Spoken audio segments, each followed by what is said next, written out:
Oh hey, been a while. So the first video I ever uploaded on this YouTube channel was me installing aftermarket taillights on my BRZ. As with many people's first YouTube videos, that video is pretty bad. It doesn't really cover exactly how to install taillights that well, and it's shot horribly. So I figured now that the car needs new taillights anyway, I would go ahead and kind of redo the video, shoot it much better, and go into much better detail on how to actually install aftermarket taillights on your BRZ, FRS, or GT86. So let's go ahead and get started.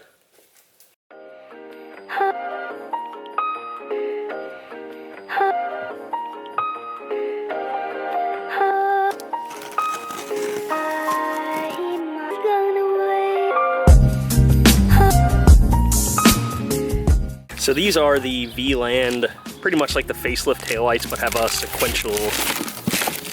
little sequential Johnny in them. So we'll go ahead and get the old Valentis pulled out, which I don't know if the pinkish color really shows up on camera all too well. Maybe right there.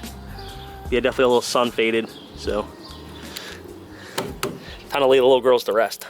So the tools you'll need for this job are a trim removal tool, an 8mm socket, potentially an extension if you want it, and some type of ratchet or wrench or just something that has an 8mm end on it.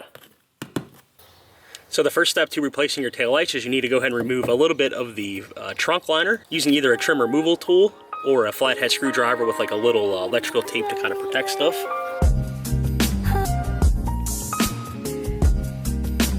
So now with the fender liner down, we have access to the electrical connections and the nuts for the taillight, so we can go ahead and get those taken off.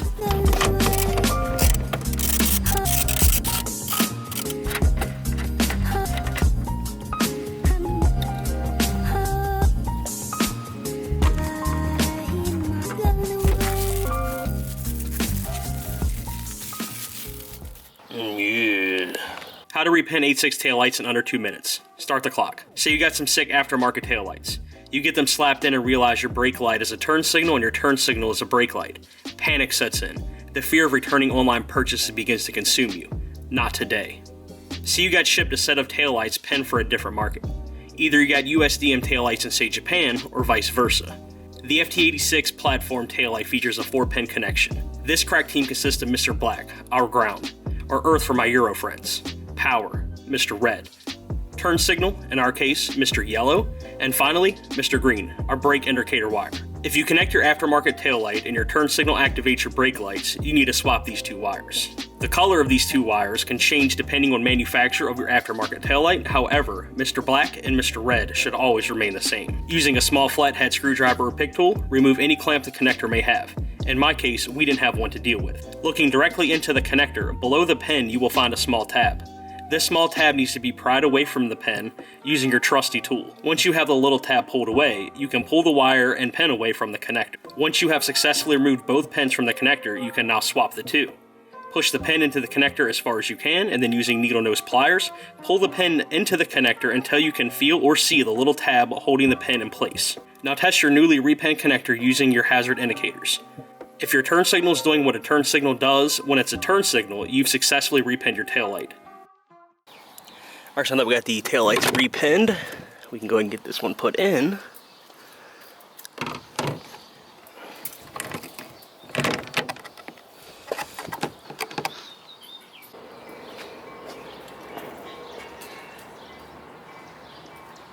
I don't mind that at all, dude. That looks good.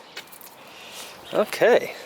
So the one thing to pay attention to when installing your aftermarket taillights is to make sure not to put too much torque down on these nuts, because you can crush the gasket that's behind here and then end up with leaking issues. So definitely don't over tighten your nuts.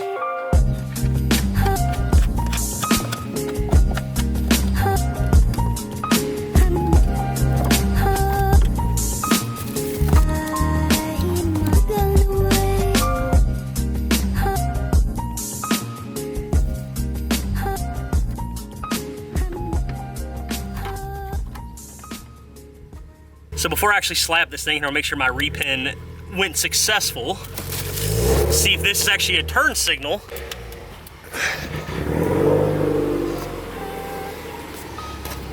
We're good.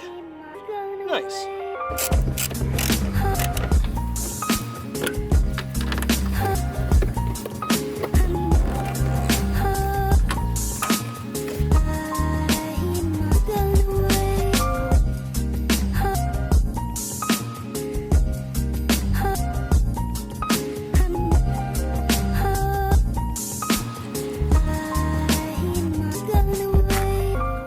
So really, that's how you would install and repin aftermarket taillights on your BRZ, FRS, or GT86. Fairly simple process. You guys might have noticed, I got these little things. There's a link in the description as well. We also have stickers, LED lighting kits, and a ton of other stuff. If you're interested in supporting the channel, go ahead and check that out as well. As always, I'd like to thank each and every single one of you for watching. And if you'd like to subscribe for more mediocre content such as this, please do and take care.